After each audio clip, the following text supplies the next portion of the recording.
సినీ ఇండస్ట్రీలో స్టార్ హీరోయిన్లు అయిన త్రిష, నయనతార గురించి స్పెషల్ గా పరిచయం అవసరం లేదు. చిత్ర పరిశ్రమలో అడుగుపెట్టి దాదాపు 20 ఏళ్లు దాటినప్పటికీ ఇప్పటికీ అదే అందం, అదే స్టార్డంతో దూసుకుపోతున్నారు.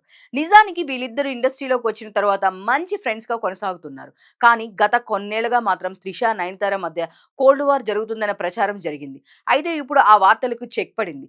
రీసెంట్ గా నయన్, త్రిష కలిసి కనిపించడమే కాదు, ఆ హ్యాపీ మూమెంట్స్ సోషల్ మీడియాలో షేర్ చేసి ఫ్యాన్స్ కు ఊహించని సర్ప్రైజ్ ఇచ్చారు. వీరిద్దరూ రీసెంట్ గా దుబాయ్ వెకేషన్ కి వెళ్లారు. అక్కడ సముద్రంలో విహరిస్తూ సూర్యాస్తమయాన్ని ఎంజాయ్ చేశారు. దీనికి సంబంధించిన ఫోటోలను హార్ట్ ఎమోజీలతో పోస్ట్ చేశారు. దీనికి తోడు నయనతార ముస్తఫా ముస్తఫా అనే సాంగ్ ను కూడా యాడ్ చేయడం విశేషం. ఇలా ఇద్దరిని ఒకే ఫ్రేమ్ లో చూసిన ఫ్యాన్స్ ఆనందానికి అవధులే లేవని చెప్పాలి. కాగా ఈ పిక్స్ సోషల్ మీడియాలో అప్లోడ్ చేసిన 3 గంటల్లోనే మిలియన్ లైక్స్ వచ్చేయడమే అర్థం చేసుకోవచ్చు. వాళ్ళ ఫాలోవర్స్ ఏ రేంజ్ లో వాళ్ళ ఫోటోల్ని ఎంజాయ్ చేస్తున్నారని. అంతేకాదు ఈ ఫోటోల్ని చూసి నెటిజన్లు ఇది నిజంగా పిక్ ఆఫ్ ద డే అంటూ కామెంట్స్ చేస్తున్నారు.